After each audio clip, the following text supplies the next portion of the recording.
Coming to you live from Geppetto's Workshop, it's the Disney Plus Weekly Review, where each week I, Joseph Fricke, and my co-host Tristan Mayer break down this week in Disney Plus. So we kind of tell you any news that's dropped, we talk about the shows or movies that have dropped on Disney Plus, and kind of give you kind of an update. You know, if you have Disney Plus because you're watching Obi-Wan Kenobi and you don't really know what else we should be watching or maybe what else to be looking out for because you're not strictly following news, it's what we're here to do. We're here to update you on this week in Disney Plus. Very kind of basic title, perfect title because it tells you exactly what to expect from our show. Tristan, what were your thoughts this week on Disney Plus?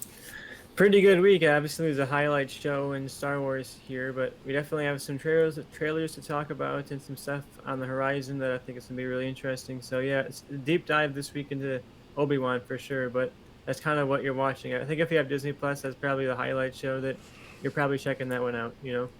Yeah.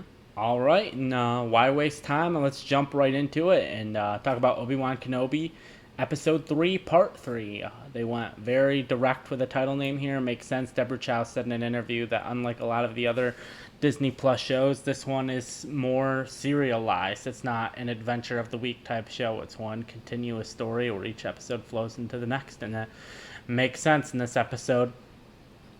Young Leia and Obi-Wan are on the run and trying to survive. You know, they meet a kind of racist truck driver, the kind of Blue Lives Matter, I guess, of the Star Wars world, voiced by Zach Braff. And, you know, Obi-Wan gets into a little tussle, finds himself hiding out in this town where he runs into an old friend turned into an enemy, Anakin Skywalker, a.k.a. Darth Vader. He was told earlier that in the previous episode by Reva that Anakin Skywalker is still alive, and now he gets to see him face to face. Had some great heartwarming moments between a young Leia and Obi-Wan, and it culminated in a little bit of a duel and a little bit of a skirmish between Vader and Obi-Wan. It's definitely not the last time these two will fight in this show, I imagine. But Tristan, what were kind of some of your general thoughts on this episode? Yeah, I really liked it. Definitely delivered on the kind of action and the spectacle of it. I remember last week I questioned of how much of Vader are we going to see next episode. Is it just going to be kind of a tease, or are we going to see him in action? We definitely saw him in action. I thought it was very cool to see Vader. He feels to me like he's right out of the comic book, sort of like he has that kind of viciousness of the Charles Soule run, where he's kind of like very much in the combat to the front of the action, and that run definitely involves Inquisitors a lot too, and connects with like the larger lore of the Force and the Sith. So I think if you're liking this show and liking Vader here, you could check that run out. But I think that's where they're drawing influence from, because it feels like some of the shots here almost feel like panels right from his comics. So I loved seeing that, and yeah, of course, seeing Hayden back is very cool. I'm sure that one little tease we got of him in the desert is not going to be the last we see of Hayden in the show, I imagine. I hope so, at least. So yeah, I had a good time with the episode. No, I think we are going to get a kind of repeat of one of the beats in one of my favorite all-time piece of media from Star Wars is the season 2 finale of Rebels. Or spoiler alert, if you want to check out Rebels, but you get Ahsoka versus Vader, and where part of his helmet gets cut off by Ahsoka's lightsaber. I think we're going to get a repeat beat of that in this show. Maybe it won't be the exact same thing. Maybe like his entire top half of his helmet will get knocked off, and you'll see Anakin again, and kind of similar to End of Return of the Jedi, he'll be gasping for breath and all that, and I think we'll see Anakin's face again, Hayden Christensen's face inside the Darth Vader costume. Yeah, I definitely think we'll see Hayden more than just like in the quick little shots we see here and there. I think they wouldn't bring him back just to have it be shots like that. You know, they're at least going to give him a scene or something like that to shine. So I think we'll see more of him. But you mentioned that this is not just action oriented. That they had a lot of bonding between Vader or between Obi-Wan and Leia, and I thought that was a highlight for sure of the episode here, because those characters came together last week, and people were kind of questioning some of the writing here and there, and I think it got a lot better this week. I love that scene where he explains to Leia what the Force is like. You know, we've had the Force explained to people 1,000 times in Star Wars, but it feels so practical and so real, and like the way you'd explain it to a child, to say it like that. You know, like what does it feel like to be afraid of the dark, and then to have someone turn the light on? And that's something a child can understand and can really grasp that it's not that small feeling that can cover such a large scale like question of what does it feel like to use the force, you know? Yeah, so many like great things on the show. So I, like a lot of people my age and younger, have a TikTok account, and I've somehow found myself into the Star Wars algorithm where every other video that's on my kind of discovery page is, or on my For You page, is Star Wars related and somehow. So I see a lot of people come up, and I wish I had remembered some of these creators' names, but a lot of these people are having great little discoveries. Like, he's kind of talking to her about the Force, and there's a moment where, like, I think little Leia's running around or something, and she had the two braids wrapped around her head, and now he's been instructing her, and one of her braids has now like fallen off, and it kind of resembles a little bit of a Padawan braid, which I think is a nice little touch. Some other great moments people have picked up on is obviously if you've watched Return of the Jedi, um, Luke asks Leia, "Do you remember your mother?" And she kind of essentially describes her own birth with like, "Oh, I remember her being like beautiful but sad," which is, it's Natalie Portman, and she's crying, as she's dying, just having given birth to the twins. And in this episode, she asks Obi-Wan, "Are you my father?" And it stands to reason if she remembers Leia like probably through the Force and having like these Force visions of her mom, or like the Force allows her to remember things that a normal person wouldn't because they were just born. Obi-Wan was the first person to hold her after she was born. She was there, or he was there when she was delivered, so maybe Obi-Wan has been part of those Force visions. So she sees him, and she kind of like realizes like, oh, this is the guy from my Force vision. So maybe that's partially why she assumed that he was her father, because she's basically somehow through the Force was like, you were there when I was born. So why would it would make sense that someone would assume that that was their father. And a lot of Yeah, I nice. like that touch because I wouldn't even thought about that. But yeah, the fact that she remembers Padme technically in that scene, she also would, if she can remember Padme, remember Obi-Wan too. Yeah, and I thought that was a nice touch. And one of the things of like Leia being like, "Oh, I've always wondered what my father was like," and then cut to later in the episode, she's watching through the grates of like the building, and she can see Anakin Skywalker, Darth Vader walking, and having no idea that that's who her father is.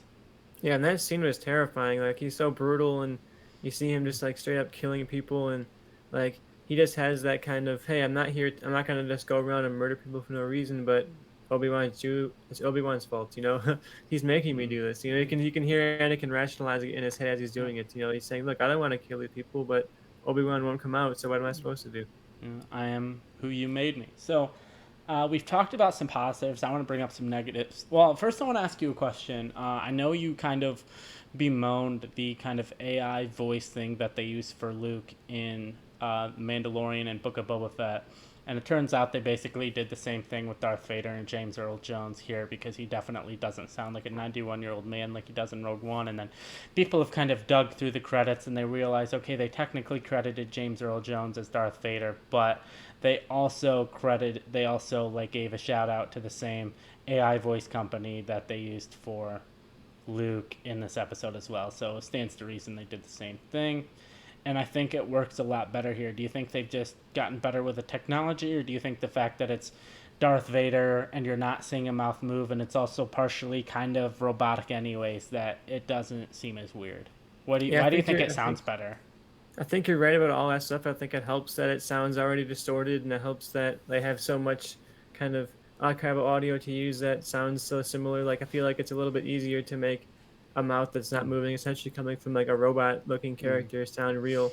But yeah, I Yeah. think it sounds really, really good, and I think it's a bit weird that they credited James Earl Jones when he didn't do any performing Mm. for the episode. I think it's Mm. like a strange precedent to set. I think it would be a little bit Mm. better if they were just straightforward about it and they just said, look, Darth Vader credited to, you know, RNG voices or whatever they Yeah, call or it. they And could do like a double credit, like Darth Vader voiced by, like, I mean, maybe the hmm acting guild and all these guilds and stuff have rules that you can't do that. But if it was like Darth Vader played by James Earl Jones, and then through whatever technology company or something, because it's it's like technically how James Earl Jones's voice. It's just, through a computer system and algorithms and a whole bunch of things I don't fully understand. it'd be like how back in the day you play like Guitar Hero, you know, and they can't afford the license for the real song, so it says as made famous by Aerosmith, and you're like close enough, you know, it Mm. sounds like Aerosmith. They Mm. kind of put Aerosmith in there, Yeah. and as made famous by James Earl Jones. I could see Mm, that happening. yeah.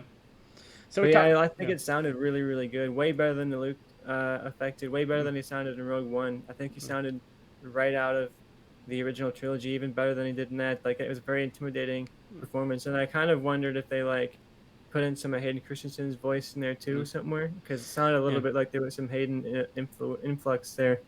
Yeah, like maybe Hayden Christensen voiced it, and then they used the system and the algorithm to like match the cadences, or even maybe they did bring James Earl Jones in there, and then like the voice itself sounds off, but they used the algorithm to match the cadence and everything, so it didn't have like the robotic kind of stop and start weird speak. If that makes sense. So Yeah, and I don't mind it in something like this. I think it sounds really good, and I'm looking forward to seeing because I know Disney wants to do more of this stuff, whether I liked it initially or not. So I am interested to see how it goes as they push it forward and more because they've only gotten better with it as they've done more stuff with it. yeah, and I think Star Wars in a way is like the perfect place to use this. Like I wouldn't want to see a western where if they can use CGI and all that to like put James or not James, put like John Wayne, like a new western starring John Wayne, even though it's like a deep faked face over another actor's face, and then like his voice like CGI'd or how whatever the technological term is into the movie, and so it's not really John Wayne. But if you're gonna say they want to make a movie 50 years from now and they have the technology and it's going to take place between episode 1 and 2, and there's a scene where Anakin and Obi-Wan appear and they have an actor and they face map and they do all the stuff, and it literally looks like Obi or Ewan McGregor time traveled to film the scene, or they had archival footage of Ewan McGregor and filmed the scene, and they somehow like combined Jake Lloyd's face and Hayden Christensen's face into one face, and did like a combination of Jake Lloyd and Jake Lloyd in episode 1 and Hayden Christensen in episode 2, and morphed them together, and it literally looks like they somehow found like that perfect mix of a kid and time traveled him to 50 years from now to film that scene. Like that's something I'm where it's more like, hey, we want this character rather than we want this actor, is where it's not as creepy and weird to me, if that makes sense. But like I have no desire to see like a Humphrey Bogart movie that comes out in 10 years. Yeah, I'm curious about what the future looks like for this because we just had Star Wars Celebration last week, and at the anniversary panel for Attack of the Clones, George Lucas gave us a tiny little intro video. Uh, Looked like a hostage video, but he mentioned he pretty much talked about how uh, he when he shot Attack of the Clones, he did the whole thing digitally, and when he did that, people were saying, "Oh, why would you do it like that?"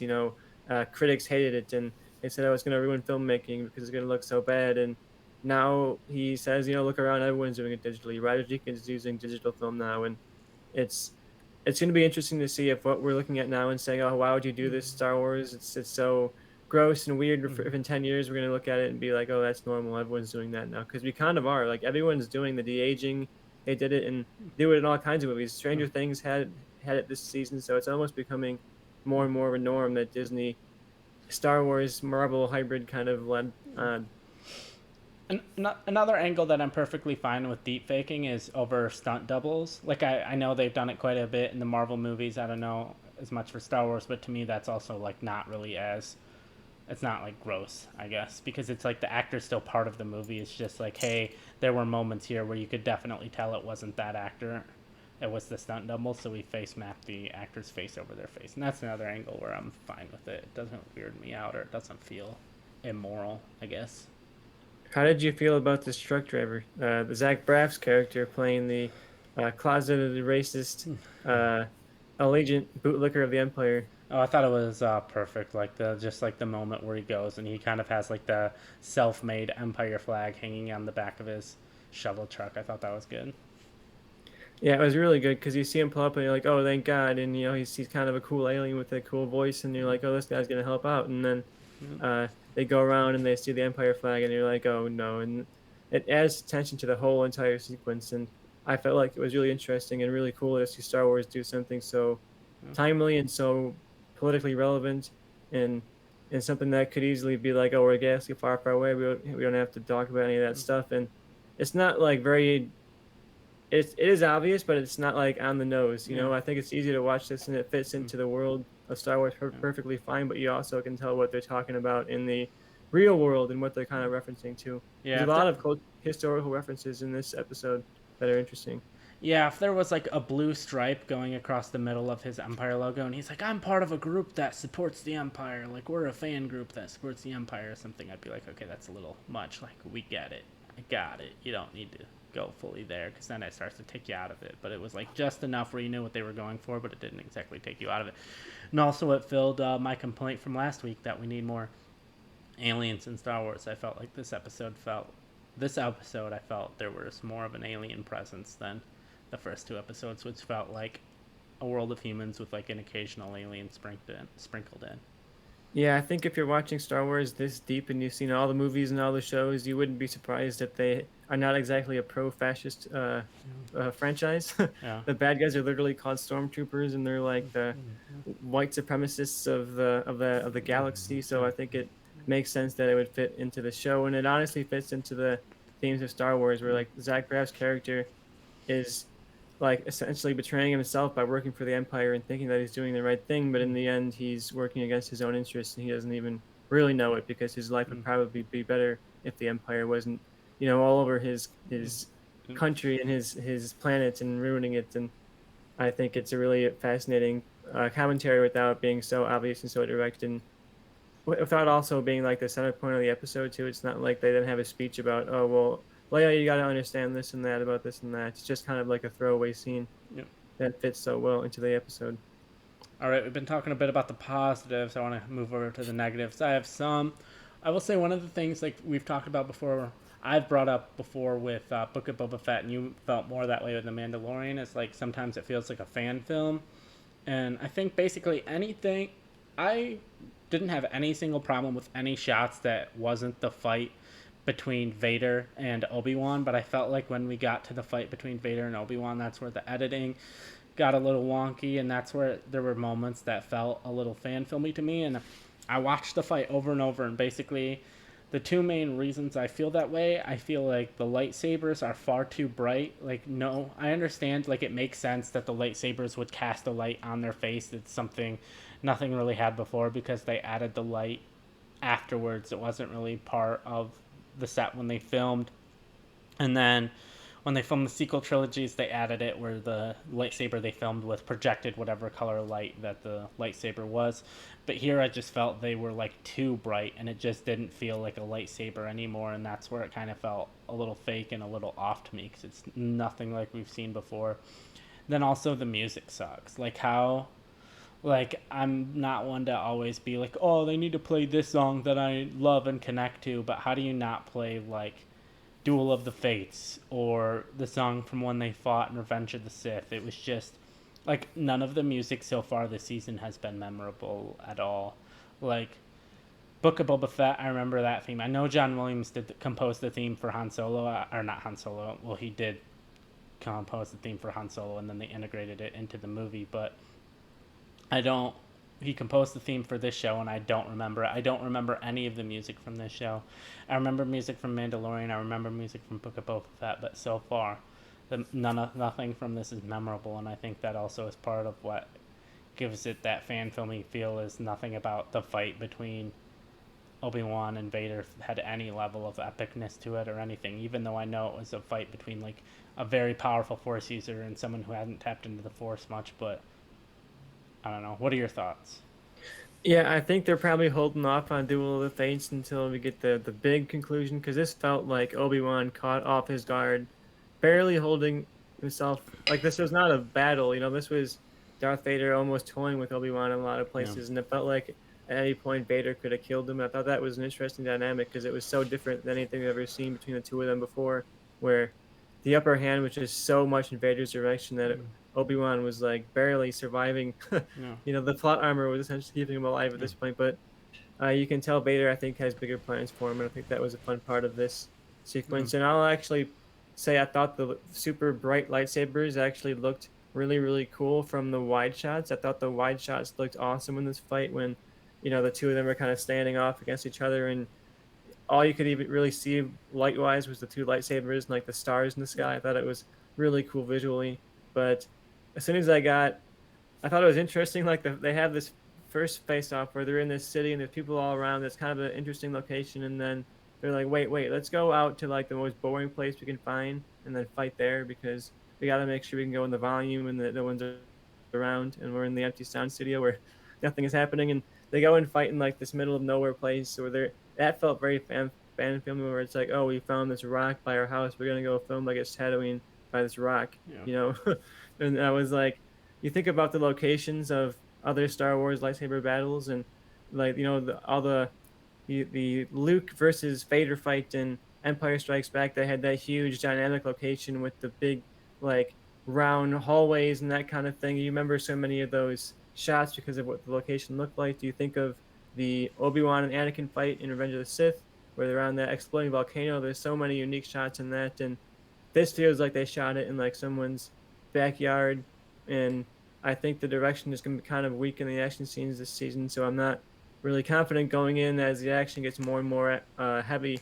I'm I'm nervous that it's going to look kind of bad, and I think that that could really sink the show if they build up to a duel the whole entire season and then it ends up not being good. I think that could really make this show stink for people, even if there are some great moments that we talked about already. I think if the action doesn't deliver, the whole show is going to kind of suffer because of it. Yeah, I agree. And two things I wanted to talk about before we move on to our next topic is one, a lot of people are like, oh, why Vader like snuffed out the fire the first time? Why didn't he snuff out the fire again when the droid showed up and rescued Obi-Wan? Like, why did he just let him go? And I think, and people are like always quick to claim like bad writing. Like they're like, oh, why does Reva do what she does? That's bad writing. Why did Vader do what he does? That's bad writing. It's like, let's let the season finish. Let's let the show finish, and then we can go back and say if character motivations were bad. But up until then, let's wait and see because we're only halfway through the show. And anyway, so a lot of people originally my thought was, oh, he wants Obi-Wan to suffer. Like he wants to burn him, and then he's not just going to immediately kill him. I think he's fantasized about this for a while, even though in the comics he's thought about this and fantasized about this for a while. I don't think he wants to make this a quick thing. I think if he wants to torture Obi-Wan for a while, but I think part of it is, I think if you're going to make this show, the crux of this show is Darth Vader saying to Luke in Return of the Jedi, Obi-Wan once, when Luke says they're still good in you, and Darth Vader says Obi-Wan once thought as you did. To me, that's the show right there. And so far, we haven't seen that. We haven't seen Obi-Wan feel that they're still good in Vader, unless Vader, when the time came, couldn't kill Obi-Wan. He couldn't kill Obi-Wan, as much as Vader hates Anakin, or as much as Vader hates Obi-Wan and wants Obi-Wan to suffer and go through all the things he suffered through, Anakin still can't kill his best friend, his brother, because they're still good in him. And so he let him go. And I think that we may see that conversation later is Vader or Obi-Wan appealing to Vader in their next fight, like, you let me live, I know you let me live, that's why you didn't kill me, they're still good in you, blah blah blah. And also I think it ties in potentially, if my theory is correct, episode 4 New Hope, there's a line that a lot of people are confused by, because Vader said to Obi-Wan, like, when I left you I was but the learner, but now I'm the master. However, because of Clone Wars and Anakin training Ahsoka, like, he wasn't Obi-Wan's pupil when he left. He had been on his own training another student, basically essentially to Jedi Knight status. If Ahsoka had said, yes, I'll come back to the Jedi Order, Anakin would have been a Jedi Master. Like, he's basically, for all intents and purposes, Jedi Master level. So even in current canon, that line doesn't make sense unless he's talking about being a learner of the dark side. Like, when I last left you, I was a learner of the dark side. I couldn't fully commit because I couldn't kill you. Now I'm a master of the dark side. Now I'm willing to kill you. So don't think I'm going to let you live this time. That's how that line could be I'm interpreted. curious to see how they play all that out, because some of that stuff I don't care that much about, like filling in specific line. Like, as I'm someone, like, does that matter? to me, A New Hope, because I did, like, for anyone that doesn't know, I did a chronological rewatch of Star Wars, and going into it, A New Hope was my favorite movie. And then after it dropped from number one to number two, because so many moments and so many lines of that movie have been retconned, switched around, changed, that basically everyone in that movie is telling like half truths, to the point that it like continuously took me out of it, and it has nothing to do with the Disney acquisition. Pretty much all those lines became half truths because of the prequels. So um, I will again, say I with have little some lines don't predictions. match up, but yeah, I'd love to hear your predictions. We got a Quinlan Voss name drop, and I thought that was very cool because I never thought Ewan McGregor Obi-Wan would be talking about Quinlan Voss on an actual Star Wars live action show. But nice moments, and I do think uh, we'll see Quinlan Voss maybe on this show leading into the Ahsoka show or something like that. But I think that's a character that is so unexplored, and he has so much time in his story he could fill in because we know from other canon that he did survive Order 66 and is out there and about at this time of the story. So I could easily see him coming in and being kind of a moment of hope for Obi-Wan. Maybe he sees Quinlan Voss and is reminded of like, oh, Jedi can actually survive and I actually can be who I was before. And we see that kind of an arc for Obi-Wan. I'm really curious what his arc is going to be for the second half of the show because now he knows Anakin is Vader and he is tried to face him and got like completely wrecked and I wonder if we're going to get kind of a long night of the soul for Obi-Wan here, where he's going to have kind of a night of discovery, a Force vision type of thing, where he kind of we see that what you talked about earlier, where we see him kind of saying, "Oh, I think Anakin can still be good. I still believe in Anakin because I think we need to get a better picture of Obi-Wan's mental state right now because Yeah. I don't think we have a really good idea of where he's at, and I would like to see more to better understand some of the some of the decisions he's made so far. So I think we're going to get a better look into his psyche probably next week, if not the week after. But I think, yeah, we got a big fight this week, so I think next week we'll slow down just a little bit and get some introspective going on. Have the characters react to what they just went through, and I'm also excited to see more with young Leia and how much she learns about Vader, how much he learns about Obi-Wan, how much does she really know? Because you talk about lying through your teeth, it's going to be hard to have Leia know much about Vader if she goes into the original trilogy and then knows nothing about Darth Vader. I don't know. It'll be curious to see what they do with that. Yeah, so I have one thing I want to bring up is there's rumors and theory leaks floating around that Lucasfilm is working on and is in pre-production for season two of Obi-Wan Kenobi. I don't know how true that is because I don't know how much story there is left. I know a lot of people love Ewan McGregor, but I mean, once he faces Vader, what else is there really for him to do? We know he fights Maul and Rebels, and we know based on that story there wasn't much build up on his end. It was pretty much build up on Maul's end. Obi-Wan was just out living his life on Tatooine, and Maul shows up. So there's not. I don't think there's much story for him there. I think, if there's any merit to these theories at all, is it's actually a show about the path and the basically Jedi Underground or the Jedi Underground Railroad, and I could see like Indira Varma's character and Quinlan Voss being your kind of two leads of that show, and I think that could be an interesting 1 or 2 season show that I feel like that's why potentially it's being leaked and rumored as Obi-Wan season 2, because this whole thing kind of started with this show, and so I could see that why people who are leaking information would describe it potentially as such, even if Obi-Wan doesn't make anything more than a tiny cameo in it. Uh, Yeah, I think that's a good idea too because we have a good setup here of like, oh, there's these kind of sleeper cells within the Empire who are secretly working for the rebellion who are trying to smuggle people out, and I think this episode is a good job, honestly, of introducing the children of the Force and what that is and why they're important and all the kind of backstory around them, without even having you notice, you know. So I think if you haven't watched any of the animated stuff and you just watch this, you understand the Inquisitors, you understand the Children of the Force, you understand what Vader's goal is right now in the galaxy. So I think I would really be into that kind of a show and the kind of spy thriller elements of it. You could even make it feel sort of like Andor and maybe setting up Andor in a way because we know maybe the path or whatever they call it is probably one of those sects that eventually collides with Ezra and collides with Saw Gerrera and becomes part of the large scale rebellion. So I think it would be fun to see all that kind of come together.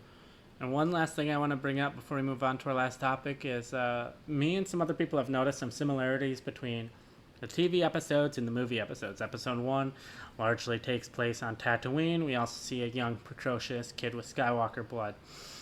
Episode 2 uh, kind of basically is this Blade Runner inspired city where Obi-Wan Kenobi is running around with that same precocious kid with Skywalker blood. Episode 3, we get Darth Vader versus Obi-Wan Kenobi surrounded by fire. And so there's 3 episodes left, and part of me is wondering, is there going to be small connections from the TV episodes back to the movie episodes? And I'm curious what maybe we're gonna get more Luke in episode 4. Maybe we go back to Tatooine, or maybe we just go to a different desert planet. Episode 5 is that, what are we doing there? And is episode 6 kind of our hero versus Darth Vader again for the last time? I want to know if you have any thoughts, any ideas on what some of these connections may be. Yeah, I wonder if it is intentional or if it's just sort of like the archetypal beats of Star Wars are always there. The Man with a Thousand Faces type of thing, where it's like these stories are kind of ancient and are being told over and over and over again in different ways. But I do think it's fun to theorize anyway. So I think if we are gonna do an episode 4 that's parallel to New Hope, I do think going back to Tatooine is the way to do it, and having it be very much like on that slow side. I mentioned being more introspective, so I think we will get Obi-Wan back on Tatooine. We got to get more Taron Egerton. He's only had like a couple of scenes, so I think it would be fun to give him a kind of bigger, meatier episode that kind of follows him for an arc here and there.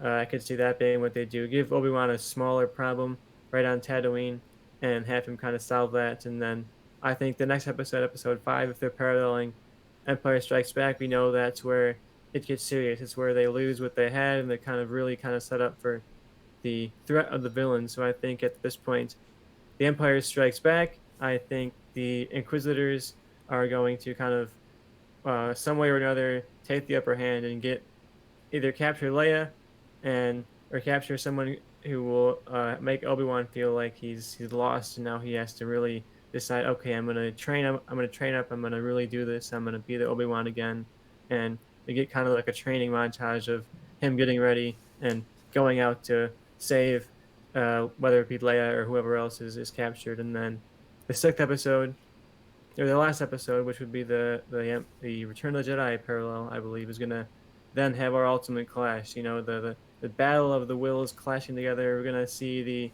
the Empire. Maybe I think it would be interesting to see the Emperor show up in the last episode for a cameo. Whether it's literally the physical body of the actor. I think he said literally he's not in it, but who knows about that at this point. I think we could see a cameo of the Emperor and Yeah, Liam have Neeson that said be a big kind of clash at the end too. he's not doing TV, and then a week later they announced he's voicing Qui-Gon Jinn in Tales of the Jedi. So, because I think he probably didn't know they were announcing that yet, and I assume. Yeah, and it's easy to have a character show up but not even have the actor be there, and especially when it's the Emperor, they could easily just have it be like a projection or something like that. And Yeah. he he has a couple of lines that are generated from the AI.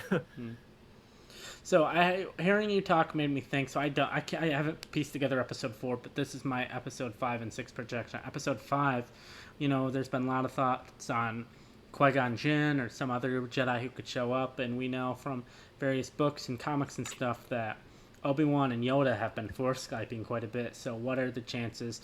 Episode 5, he has a Force Skype with Yoda, and Yoda's basically like, bro, you gotta step it up. Like, quit. You know how to connect to the Force. Do what you do. Connect to the Force. And the episode, maybe we get like a little tiny montage of him training, getting his juices flowing again, and it ends with him like lifting a bunch of rocks.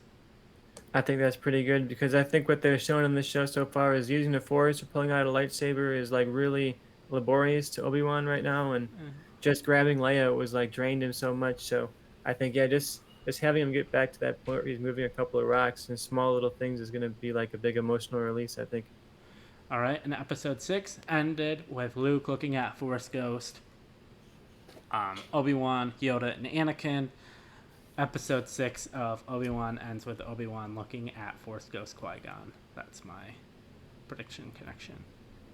I like that. So you have them kind of. He's finally shown up. He's back Yeah. to the Force again. He's seen the lights, and now Qui Gon's there to train him, so he can go pass it on to Luke in a couple of years. Yeah. All right. I think that's going to wrap up this part of the discussion. Probably the longest we've ever talked about a single episode of a show.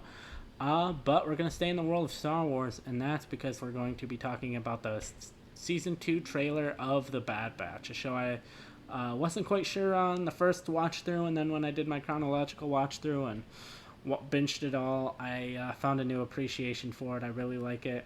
And also, apparently, according to the Lego Star Wars game, I don't know if you know this, maybe it's been confirmed that the oh crap, what's the name of the beast? Muchi. From Oh, is the same one that Luke killed. oh, Because jeez. apparently Jabba changed its name. So who Well, now knows? it's canon. If it's in the Lego game, it has to be canon. Yeah, so who knows? Maybe that is the same one that Luke killed, or maybe they planned to use it for something else, but it got dropped. So they're just like, screw it, it's the same one, anyways. But yeah, a lot of quick shots. We saw Gunji, who was in the Clone Wars, make an appearance. Kind of just we didn't get much for the story here. More just kind of flashes, feeling, tone. My favorite part of the trailer, and I don't really know why, is when the logo for the Bad Batch popped up. They played like a different type of music. It had kind of like a hip hop feel to it. It didn't feel like classic Star Wars music, which I don't know. It just made me feel like, hey, this is like a new kind of style, a new direction. And I think my belief in pretty much all Star Wars animation is season one is always the worst season, and I think Bad Batch had the best season one of all of the animated shows. So I'm very curious to see how season two goes. But what was kind of your thoughts on this trailer? Yeah, it's definitely an action-oriented trailer. We only get a lot of quick shots, but you can tell they're really upping the action this season. There's like all kinds of explosions, and of course that could be from like a couple of episodes, but it looks like they're really going in on the action, and you can see there's also going to be maybe some of those kiddie style Clone War episodes. You see some stuff where she's like, fighting some giant crabs. That kind of gives me some flashbacks to like Jar Jar episodes of the Clone Wars. When you see these shots where they're on this kind of like Rocket League style racetrack thing, and that makes me feel like, oh, maybe there's going to be an episode where they have to like compete in this race, pod race style, and you gotta kind of have a little offshoot story there where she Omega has to learn to race this pod. So I think it's going to be interesting to see how they balance the tones here, because the first season does kind of almost feel like a single through line in a way. There's like a handful of offshoot stories, but it's not like galaxy hopping type in the way the Clone Wars was, where they're going all over the place to all these different planets all the time. So I'm curious to see if season two ups the ante in the scope and the scale, because the action so far looks a lot bigger, and it looks like they're going to be traveling a lot to a lot of different places. All right. Anything else you want to say about this? I don't have much, Eric. No, I'm Mainly looking because forward there's to no. it. I like the first season, and we're not that far away really from this season. But yeah, I'm looking forward to seeing more of it and seeing what they fill in with the plot too, because this, for somehow or another, ended up being one of the shows that was giving us the most like Snoke and sequel trilogy kind of plot. So it'll be curious to see if this is the show they use to kind of slowly but surely rectify a touchy era of Star Wars. Yeah, and I will say I hope the rumors are true about who the big villain is, but I don't want to spoil anything. So No clue. All right, and which brings us to our next topic, a little bit of preview for next week. I think we have a show debuting on Wednesday as well. I swear it's June 8th, so that would be it debuts the same day as Obi-Wan, which is a weird choice to me, but I don't make the rules over at Disney Plus, and that's Miss Marvel, Kamala Khan. I don't know much about the character, honestly. I know they changed her powers, and people have a problem with that because she normally had stretchy powers like Mr. Fantastic, but they kind of changed it to where she has like this cosmic energy that kind of like extends off of her. And I'm interested in the show. The show looks maybe the most kid geared of the live action shows so far. So I'm not quite sure how I feel about it. But Tristan, what are your thoughts on Miss Marvel coming out this week? Yeah, I'm a little bit more into the character than you are. I mean, I've read some of the arcs from her, and I specifically sought her out because I knew they were making this show. So I read like her most prominent arcs, and it looks like they're going to be really adapting that kind of stuff to her. So I'm excited to see it. And yeah, you are right. It's premiering the same day as the finale of Obi-Wan in some kind of weird It's not the finale moment of. because there's still going to be 2 episodes left, but Yeah, it's because still. I don't know if you're right, but it is right in the middle. So I do know they're going to be crossing over for a couple of Yeah. episodes, which is a weird choice to make, but it might be a schedule. They had no real choice scheduling wise, and Well, I'm just saying, even the same day, like, I'm surprised, like, either A, they didn't just keep Kenobi on Fridays or debut Miss Marvel on Fridays. It's just weird to me that their two big shows at the moment are debuting or coming out on Wednesdays on the same day. Like, why they wouldn't do a Wednesday, Friday or something. But if you're not caught up on Ms. Marvel, there is a pretty good behind the scenes kind of sizzle reel on Disney Plus right now. It's called The Fan's Guide to Ms. Marvel, and it gives you a look into some of the art and some of the storylines that they're going to be using as influence for the show, and some quick behind the scenes looking at the costumes and that kind of stuff. It's only a quick little like 5 minute thing that gets you prepped for the show, but I think it's pretty good, especially if you want to get an idea of where to look if you're looking for some comics to read before the show starts. But yeah, I'm looking forward to it. I think the tone will be interesting because we went from Moon Knight, which is a much more adult-oriented style of a Disney show, kind of violent and mythical and serious, and this is going to be way lighter. I think we're going to have a lot more connections to the Disney universe, where Moon Knight had none. This is going to have all kinds of name drops, and I wouldn't expect tons of cameos, but I know they're going to be name drops and references and things in the background and those kind of things because Kamala Khan is like a fanboy of the Avengers. So if you watched Moon Knight and you were like, where are my MCU connections? You know, where's all the kind of larger storyline stuff? I think you will get a lot of that here. Not maybe the storyline stuff, but you're gonna get, the characters and the world, and you're really gonna feel like you're back in the MCU. Whereas Moon Knight was just a Marvel show that happened to be part of the MCU. yeah, and one of my favorite things I found is the actress that plays Miss Marvel, whose name I'm blanking on, actually went as Miss Marvel for Halloween like 3 or 4 years ago. So that's kind of cool that she's kind of living out her dream. Same with Tom Holland, went as Spider Man for Halloween a few years before he was actually cast. So I believe the actress's name is Eamon Valeni. yeah, potentially. I don't know. It says on this thing, but I do know that once she was cast, you could find her letterbox and you could look at her reviews for various Marvel movies, and she gave a negative score to Captain Marvel, which was a funny discovery. But she did give positive word in the review to Brie Larson. Said essentially like, "Oh, Brie Larson was good though," Yeah, that was a which I think movie is how a where lot of people feel. there was a movie about a character arc, and her character arc was, oh, if I remove this thing on my neck, I just become all powerful. Cool, thanks. That was her whole character arc, and that's why, to me, that movie was boring. And I liked Miss Marvel. I mean, I liked Captain Marvel, so I'm curious to see, because her and Ms. Marvel are so interconnected, if she'll show up in the show, if Ms. Marvel will show up in her next movie. I know they're going to be in the Marvels together, so I'm curious if it's there's going to be like she's a leader or is she like a cameo, there's essentially. to me there's no way Captain Marvel and Photon don't both appear in Miss Marvel. I will be shocked Yeah, if both of them don't appear in some capacity. I would also be shocked. I think, yeah, if you've been missing the cameos, if you want to see all the Marvel Universe back in its glorious form, and especially from a new perspective, that's like, what is it like to be a kid growing up in a world where superheroes exist? You know, they've kind of gotten that with Kate Bishop, but not really. You know, she was pretty much an adult by the time we met her and actually had storylines with her. So it'll be cool to see a teenager who's grown up. You know, you look at teenagers who grew up post social media. How do you grow up post superhero? How do you grow up post Avengers? You know, what is that like? So I'm excited to see what this show is going to give us, even if it's not in my demographic necessarily for tone or for audience. All right, I have one question before we move to our next topic. Not counting Captain Marvel or Photon, if you were to say one MCU character to appear in Miss Marvel, who would your prediction be?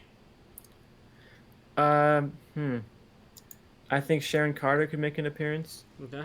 I think that it's a chance to bring in the sort of whatever they're setting up with her character. They've been setting up a lot of stuff since Falcon and the Winter Soldier that we haven't gotten back to. So I would be curious to see Sharon Carter. I also think it would be fun to see. Hmm. I'm trying to go down the list. Pepper Potts would be a really fun cameo. That would be a big cameo to get, but that would be like a fun pull because she could show up at some kind of random like Avengers fan meet or something like that, and give a speech, and all of a sudden it's Gwyneth Paltrow on a Disney Plus show, and you're like, what? And she wouldn't even know she was in it. You'd ask her about it online, she'd be like, Ms. Marvel. I've never heard of that one. I have a crazy prediction, and it's based on no insider information. Uh, but I just had like a weird epiphany. Thought of this 5 seconds ago. Kat Dennings appears as a cameo, and she is replacing.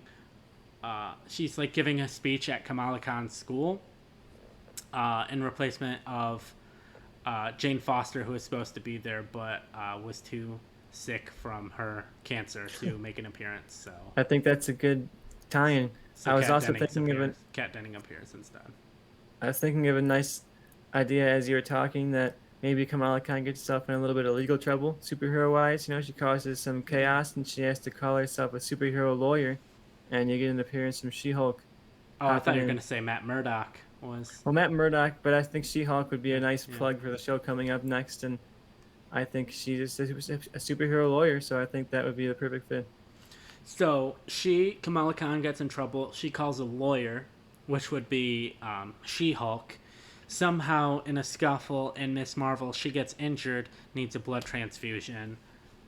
Bruce Banner, and like she's like injured, and then your post-credit scene is Bruce Banner giving his cousin a blood transfusion, and she starts to turn green, It all ties together. I like it. and that's your post-credit scene for Miss Marvel.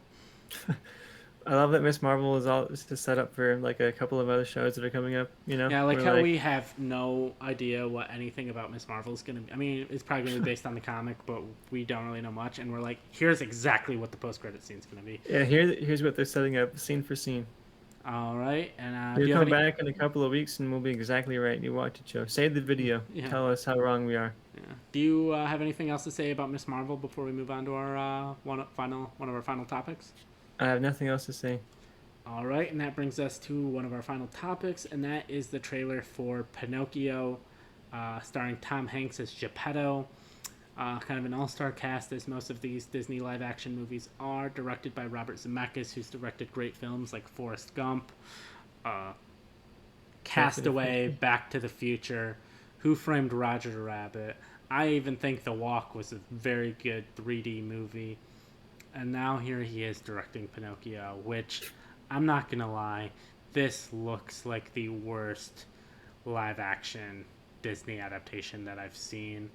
I don't know what crack cocaine Tom Hanks was on when he's doing his weird voice that he's doing in this movie.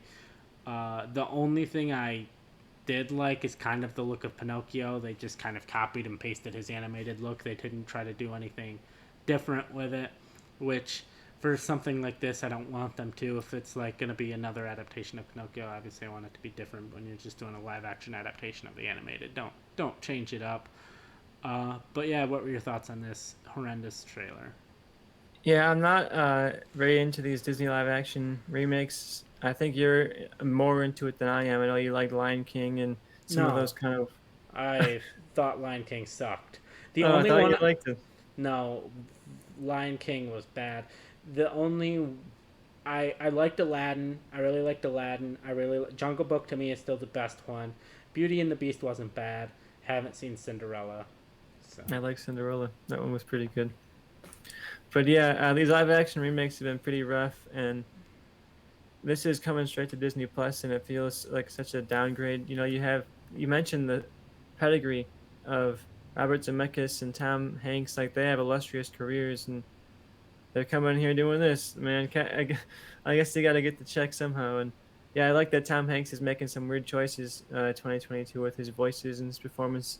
Between this and Elvis, it's going to be a weird year for Tom Hanks, but I mean, I like Pinocchio. I like the core story of it. I think it could provide a lot of good spectacle and a lot of good moments. I am excited to see what they do with it in a way because I am going to watch this, of course. And the fact that it's dropped on Disney Plus is probably the reason I'm going to watch it. Because if this came out in the theater, I think I would definitely not be going. But the fact that I can sit in my house and just press play on my remote, I'm like, all right, I'll watch Pinocchio. I like Pinocchio. I think Jiminy Cricket is a weird looking creature in this movie, though. He's almost too much of a cricket, I'm like, that's too real. I don't need an actual walking around talking cricket. And he will be voiced by Joseph Gordon-Levitt. Oh, all right.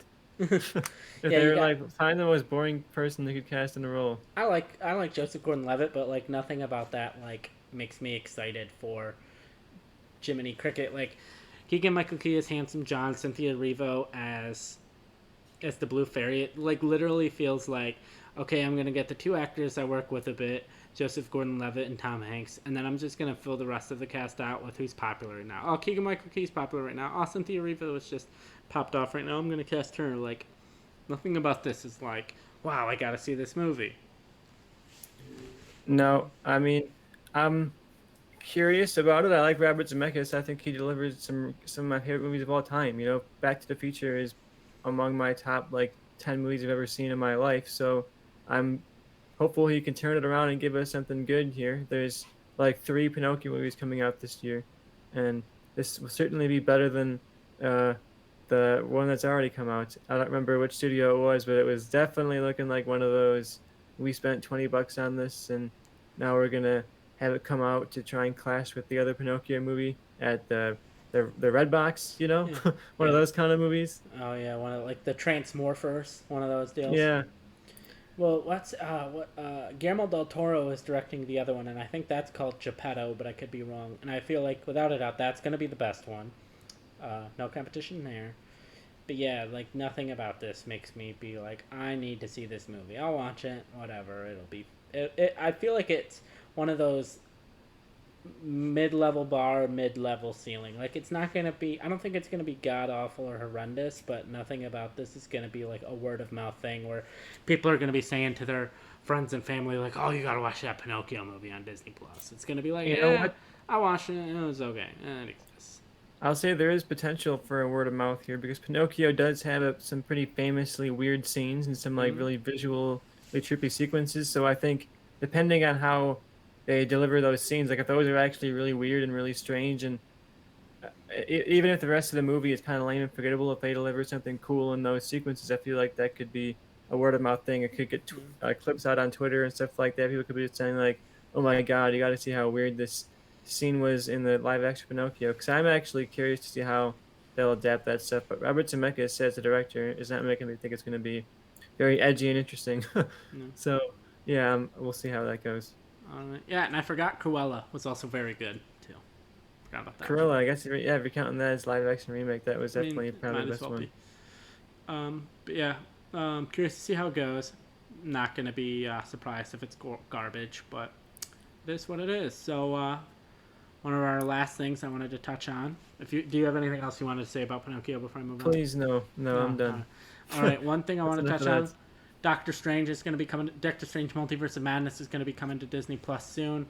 Blanking on the date, had it memorized so wouldn't have to look it up. And then, of course, I forgot it. So give me one moment. I'm looking forward Here. to watching it again. I had a really good time with it in the theater. I think I was more positive than a lot of people June twenty were second. overall.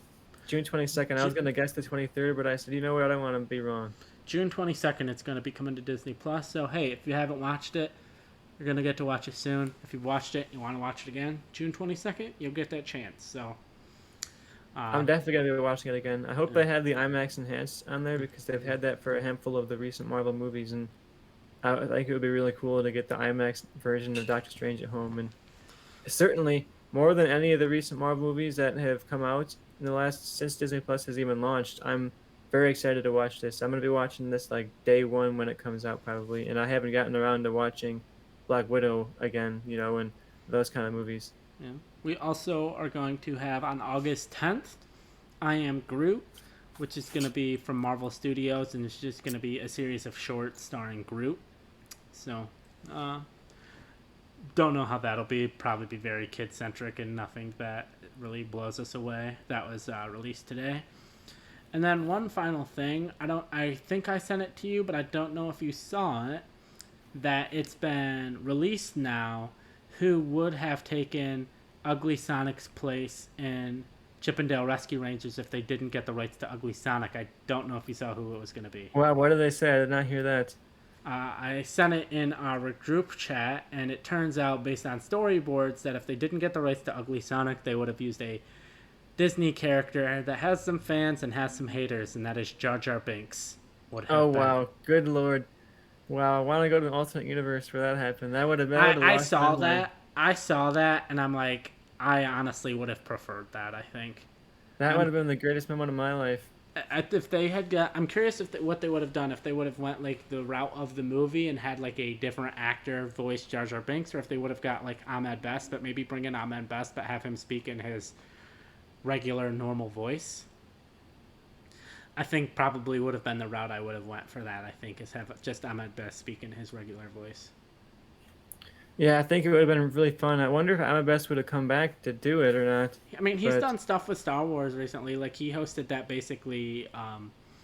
I can't remember what that show was on it was like a Nickelodeon. Jedi Academy type of Yeah, show, yeah, right? yeah. It was originally going to be on Disney Plus, but I think it was so bad they moved it to YouTube Kids or whatever, the like Yeah, I Disney remember I YouTube watched an channel. episode of it and then it was like gone. I think it was on Disney Plus for a second and then it was gone. Yeah, I think it was so bad they moved it to YouTube because they didn't want it on Disney Plus. But I mean, I will say it.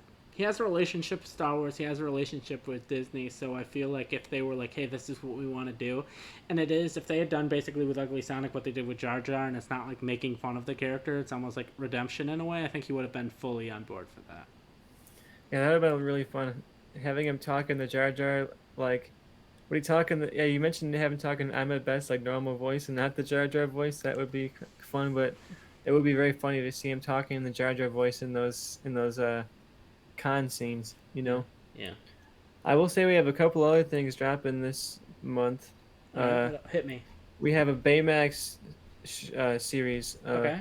I knew that was coming. I didn't realize it was coming now, but I think it's June 29th. So we're closing out the month with the Baymax season one, and they're opening it up with the shorts.